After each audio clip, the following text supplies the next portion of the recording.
आज के इस वीडियो में हम बात करेंगे डिविडेंड के बारे में। डिविडेंड क्या होता है, कब कंपनी डिविडेंड डिक्लेयर करती है, क्या हम एलिजिबल हो पाते हैं डिविडेंड लेने के लिए, क्या क्राइटेरिया है डिविडेंड पाने के लिए, और फेवरेट चीज़ जो सब लोग पूछ रहे थे, हाईएस्ट डिविडेंड पेइंग स्टॉक्स। ये तो अगर आप गूगल सर्च कर लोगे तो भी आपको मिल जाएगा, लेकिन मैं मेरी तरफ से 2 ऐसे स्टॉक्स बताने वाला हूँ जो मुझे अच्छे लगते हैं और जो काफ़ी अच्छा डिविडेंड देते हैं।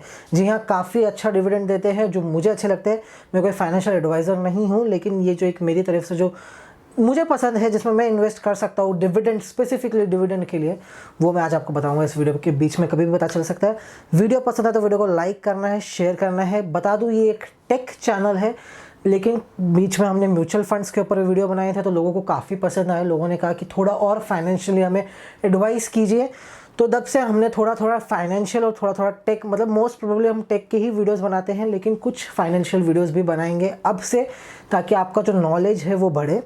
डिविडेंड एक ऐसी चीज़ है, ऑलमोस्ट सबको पता होगा, सबने पढ़ा होगा, सबको पता है, इजी कि नॉर्मल चीज़ है, लेकिन थोड़ा और आज हम इसके अंदर डिटेल में चर्चा करेंगे, कब मिलता है, कैसे मिलता है। तो वीडियो को स्टार्ट करते हैं। वीडियो पसंद आए तो वीडियो को लाइक करना है, शेयर करना है अपने दोस्तों के साथ, और चैनल को सब्सक्राइब करना है अगर अभी तक आपने नहीं किया है, अपने फ़ोन से और अपने फैमिली के जितने भी फ़ोन हैं सभी से। तो स्टार्ट करते हैं। डिविडेंड अगर मैं ऑफिशियली एक तरीके से बताऊं आपको, तो डिविडेंड होता है कंपनी की अर्निंग्स में से कुछ पोर्शन शेयर होल्डर को एज अ रिवॉर्ड दे देना। आपको पता है, आप एफडी कराते हो बैंक में, एफडी पे आपको आपके प्रिंसिपल पे एक फिक्स अमाउंट ऑफ इंटरेस्ट मिलता है। शेयर्स में आपको इंटरेस्ट नहीं मिलता है। जब आप कोई कंपनी का शेयर परचेस करते हो, XYZ कोई भी कंपनी का अगर आप शेयर बाय करते हो, तो उस पर आपको इंटरेस्ट नहीं मिलता, उस पर मिलते हैं डिविडेंड। खासियत यह है डिविडेंड की कि डिविडेंड अब तक, फिलहाल अगर मैं कहूँ 2019-2020 के शुरुआत तक वो टैक्स फ्री था। 2020 का जब वो बजट आया तब से डिविडेंड को भी टैक्सेबल कर दिया है। तो अगर आपका कोई इनकम टैक्स आप रिटर्न भरते हो, कोई स्लैब के अंदर अगर आपका डिविडेंड फिट होता है, वो एक बहुत अलग चर्चा है, उसके ऊपर एक अलग से वीडियो बनाया जा सकता है, बहुत लंबी चर्चा है। आज फिलहाल हम सिंपल तरीके से जानेंगे कि डिविडेंड क्या होता है, कैसे एलिजिबल हो आप डिविडेंड के लिए, कौन से बेस्ट स्टॉक्स है डिविडेंड के लिए। एफडी में आपको मिलता है इंटरेस्ट, शेयर्स में आपको नहीं मिलता है इंटरेस्ट, शेयर्स में मिलता है डिविडेंड। क्या डिविडेंड हर कंपनी देती है? ऑलमोस्ट अगर मैं कहूँ तो 50% देती है, 50% नहीं देती है। क्या ज़रूरी है कि डिविडेंड खाली एक प्रॉफिटेबल कंपनी दे सकती है? ऑलमोस्ट जितने भी PSU कंपनीज है सब लॉस में ही है, लेकिन वो हाईएस्ट डिविडेंड देती है। तो ऐसा तो नहीं कि खाली प्रॉफिटेबल कंपनी है ही डिविडेंड दे सकती है, लॉस में है कंपनी फिर भी डिविडेंड दे सकती है। एलिजिबिलिटी क्या है डिविडेंड की? सबसे पहले बात करते हैं डिविडेंड क्या है। कंपनी, सपोज एक आपकी कंपनी है, आपने 100 रुपीज़ अर्न किया। अर्निंग के अंदर से आपने चाहा कि चलो 50%, जो 50% है, 50 रुपीज़ है, एक्चुअली में काफ़ी अलग होता है, काफ़ी एक अलग सिस्टम है उसका। शॉर्ट में मैं आपको बता रहा हूँ, 50 रुपीज़ आप आपके शेयर होल्डर्स को, आप आपके इन्वेस्टर्स को एज अ गिफ्ट दे देना चाहोगे। कोई अगर आपकी कंपनी में इन्वेस्ट कर रहा है, सोच समझ के किया होगा कि कुछ रिटर्न मिलेगा, कंपनी अच्छी है, फ्यूचर में ग्रोथ अच्छा है, तो उन्होंने आपकी कंपनी में ट्रस्ट दिखाया है, पैसे दिए हैं, तो एज अ रिवॉर्ड आप उनको डिविडेंड दे सकते हो।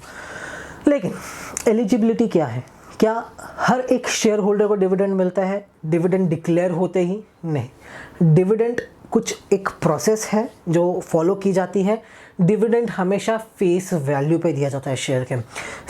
फेस वैल्यू जो 1 से 10 के बीच में होती है। कोई शेयर की 1 रुपीज़ होती है फेस वैल्यू, किसी की 2 रुपीज़ होती है, किसी की 5 होती है और किसी की 10 रुपीज़ होती है। तो फेस वैल्यू मैक्सिमम 10 हो सकती है, मिनिमम 1 हो सकती है। तो कभी भी कंपनी बोनस हो गया, स्प्लिट हो गया, डिविडेंड हो गए, ये सब अपने फेस वैल्यू के ऊपर डिक्लेयर करती है, ना कि current share price.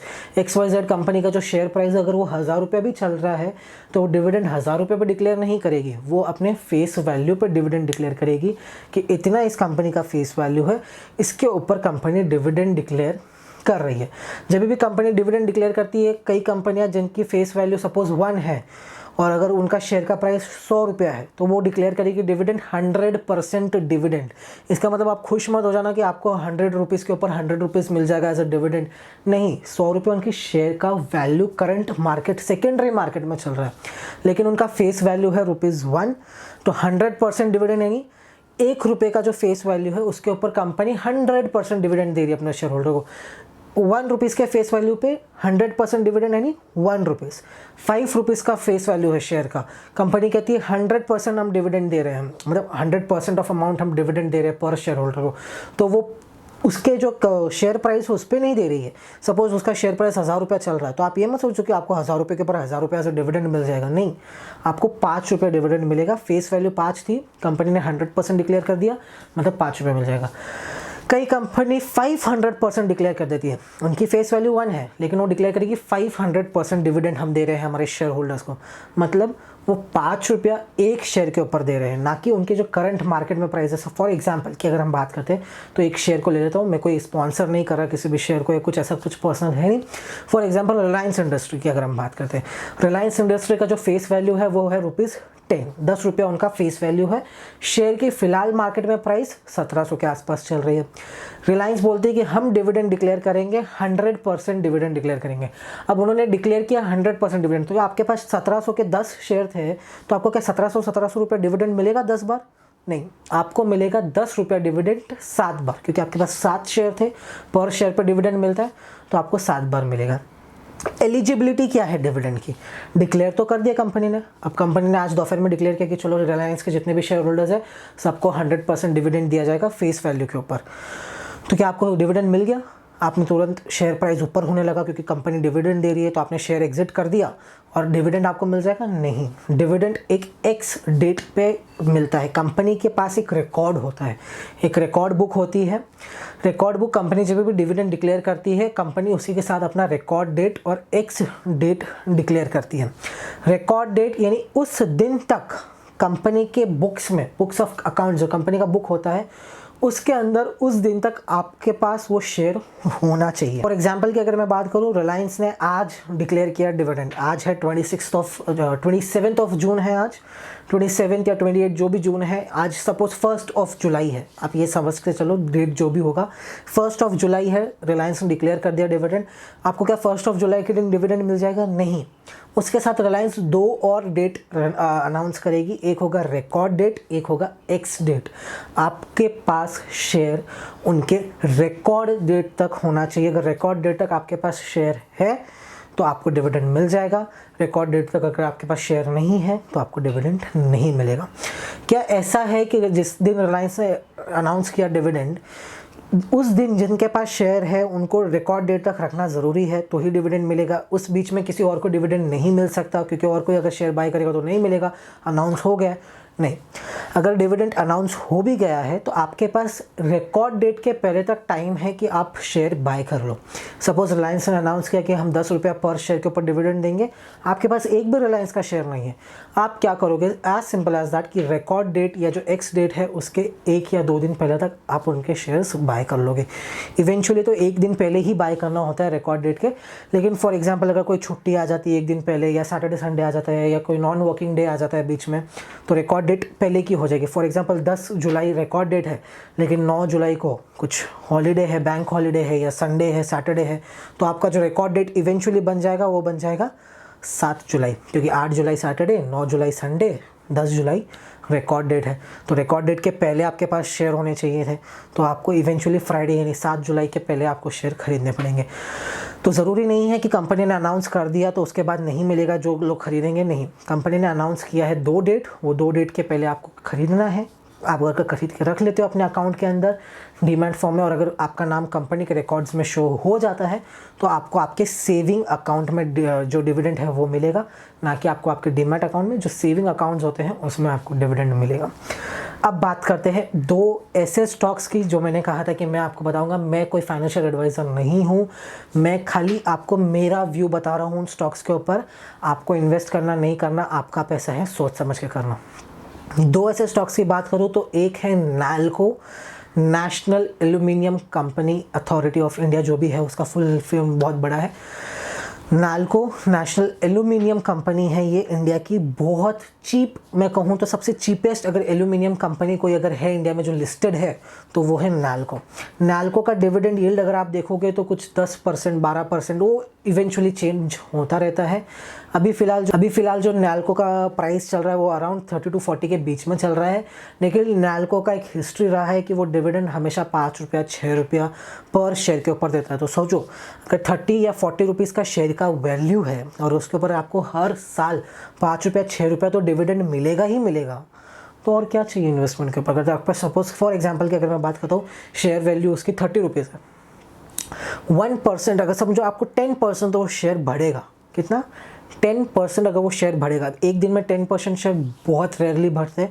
For example वो नाल्को का जो शेयर है 1 जुलाई को 30 रुपीज़ पर ट्रेड कर रहा है, जुलाई एंडिंग तक वो शेयर चला जाता है 33 रुपीज़ पे, यानी कितना रिटर्न मिला आपको? 10% का रिटर्न मिला। आप ये मत देखिए कि सिर्फ 3 रुपया बढ़ा है, अगर आपने लाख रुपया लगाया होता तो आपको 1,10,000 हो जाता एंड ऑफ जुलाई में, कि वो 10% बढ़ा है।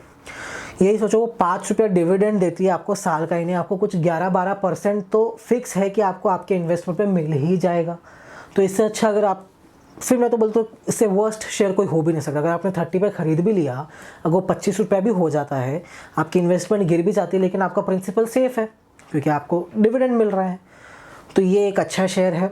उसी के साथ कर्नाटका बैंक, KTK उसका सिंबल है, KTK बैंक, कर्नाटका बैंक, इसका भी डिविडेंड यील्ड 6 से 7% है। आजकल कोई बैंक 6 से 7% इंटरेस्ट नहीं देती है, ये बैंक आपको डिविडेंड दे रही है 6 से 7% का। तो ये एक अच्छा शेयर है। इसमें भी आप देख सकते हो, खाली डिविडेंड पर्पस के लिए अगर किसी को इन्वेस्ट करना है कि मुझे खाली डिविडेंड चाहिए कंपनी का, तो आप देख सकते हो। तो ये कुछ बेसिक्स था डिविडेंड के बारे में। कंपनी कब डिविडेंड अनाउंस करती है वो भी मैं आपको बता दूं, कंपनी के पास कैश या कंपनी की अर्निंग बहुत अच्छी हुई हो। एज अ कंपनी मैं, अगर मेरी अर्निंग बहुत अच्छी हुई है, मेरे पास बहुत कैश है, मेरे पास बहुत प्रॉफिट है, मैं डिविडेंड डिक्लेयर कर सकता हूँ। मेरे पास लॉस भी है, अगर मैं कंपनी लॉस में भी है लेकिन कंपनी का रिजर्व्स अच्छे हैं, कंपनी के पास रिजर्व्स अच्छे हैं कैश के, तो कंपनी फिर भी डिविडेंड डिक्लेयर कर सकती है। ज़रूरी नहीं है कि कंपनी को प्रॉफिटेबल ही होना चाहिए, अगर उनके रिजर्व्स अच्छे हैं तो कंपनी ऐसे भी डिविडेंड डिक्लेयर कर सकती है। एक फैक्ट मैं आपको बताऊं, गूगल आपको पता है लिस्टेड है स्टॉक मार्केट के ऊपर, इंडिया में नहीं है, ऑब्वियसली अमेरिका के अंदर है। गूगल नहीं है, अल्फ़ाबेट जो उनकी पेरेंट कंपनी है, Google as a company listed नहीं है। गूगल का जो मेन हेड है वो है अल्फ़ाबेट। तो अल्फ़ाबेट लिस्टेड कंपनी है, लेकिन एक बार भी इतनी अच्छी कंपनी, सबसे बड़ी कंपनी है अगर देखा जाए तो, मतलब गूगल है उसके पास, तो वो कंपनी एक बार भी अभी तक डिविडेंड डिक्लेयर नहीं की है। उनके मुताबिक डिविडेंड डिक्लेयर करना मतलब पैसे को बर्बाद करना होता है। क्यों? अब आपको डिविडेंड डिक्लेयर कर दिया, आपके शेयर के ऊपर 10 रुपया डिविडेंड, आपके पास 10 शेयर थे, आपको 100 रुपया मिल गया, वो क्या करोगे आप 100 रुपये का? छोटा अमाउंट है, या तो आप उसको एक्सपेंस में खर्च कर दोगे, या तो उसको मतलब खर्च ही करोगे। वो 100 रुपये को आप थोड़ा ना इतना कोई वैल्यू दोगे कि बहुत कुछ ज़्यादा हो गया, नहीं। तो कंपनी कहती है कि छोटे छोटे जो अमाउंट्स होते हैं डिविडेंड के, जो डिक्लेयर कर देती है कंपनियाँ, वो हम नहीं करते। हम क्या करते हैं, जितना अमाउंट का हमको डिविडेंड देना है उतना सेम अमाउंट हम हमारी कंपनी में फिर से इन्वेस्ट कर देते हैं। अगर वो कंपनी में ही इन्वेस्ट कर रहे हैं, मतलब अपने अंदर ही अगर आप इन्वेस्ट कर रहे हो, तो आपकी पोटेंशियल और बढ़ गई ग्रो करने की, आपके पास नई नई चीज़ें आ जाएगी, आप नई नई चीज़ें ट्राई कर पाओगे, आपके पास R&D के लिए एक्स्ट्रा पैसे हो जाएंगे। तो वो कंपनियां क्या करती है, डिविडेंड डिक्लेयर नहीं करके वो खुद ही के अंदर और इन्वेस्ट कर देती है और एक्स्ट्रा रिटर्न दे देती है आपको शेयर के ऊपर। तो ये कुछ कंपनी के फंडे होते हैं। लेकिन डिविडेंड बेस्ड क्या होता है, डिविडेंड कैसे मिलने वाला है, ये मैंने इसके लिए बनाया क्योंकि अभी Q1 के रिजल्ट्स आने वाले हैं, हॉरिबल रिजल्ट्स होने वाले हैं सारी कंपनी के। तो बस काफ़ी लोगों को डाउट था, काफ़ी लोग पूछ रहे थे, हफ्ते में नहीं हम महीने में 2 वीडियोज़ लाएंगे शेयर होल्डर्स के लिए, ताकि उनको थोड़ा फाइनेंशियली नॉलेज मिले कि क्या है। तो सबसे बेसिक जो था वो था डिविडेंड। शेयर खरीदोगे आपको डिविडेंड मिलेगा, डाउट्स रहता है कब मिलेगा, कैसे मिलेगा, एलिजिबिलिटी क्या है, तो आपको एक्स डेट तक, या तो उनके एक्स डेट या रिकॉर्ड डेट तक डिविडेंड आपको आपको शेयर संभाल के रखना पड़ता है, ताकि उनके रिकॉर्ड्स में आपका नाम आवे और आपको डिविडेंड मिले। ये अगर आपको चेक करना है कि एक्स डेट क्या है, रिकॉर्ड डेट क्या है, ये भी मैं आपको बता दूं। देख सकते हो आप NSE की वेबसाइट पे जाएंगे, कोई भी कंपनी आप सर्च कर लीजिए। फॉर एग्जांपल आपको जो कंपनी सर्च करनी है आप वो कंपनी सर्च कर लीजिए। सर्च करोगे वहाँ पे आपको ऑप्शन मिलेगा कंपनी इन्फॉर्मेशन, वहाँ पे जाइए, वहाँ पे आप सर्च कर सकते हो इजीली, जैसे कि आप स्क्रीन पे देख पा रहे होंगे। एक्स डेट क्या होता है, रिकॉर्ड डेट क्या होता है, ये एक ऑफिशियल वे है। अगर आपको सर्च करना है तो आप खाली ऐसा टाइप कीजिए गूगल के ऊपर dividend declares buy stock in India currently. जैसे आप टाइप करोगे, ये आप देख पा रहे होंगे मनी कंट्रोल का जो वेबसाइट है वो सबसे ऊपर आ रहा है। वो वेबसाइट के ऊपर आप क्लिक करोगे, आपकी जितनी भी जो कंपनीज़ है जिन्होंने डिविडेंड डिक्लेयर किया है, हालांकि जिनके रिकॉर्ड डेट अभी आने बाकी है, एक्स डेट आने बाकी है, वो आपको ईजिली पता चल जाएगा। तो बस फिलहाल के इस वीडियो में इतना ही। मिलेंगे इसी तरीके से और एक इंटरेस्टिंग वीडियो में महीने के बीच में, कुछ जुलाई के 15-16 की तारीख के बीच में। तो बस फिलहाल के इस वीडियो में इतना ही। वीडियो पसंद तो वीडियो को लाइक करना है, शेयर करना है अपने दोस्तों के साथ और चैनल को सब्सक्राइब करना है इस तरह के और informative, technological and financial videos के लिए। धन्यवाद।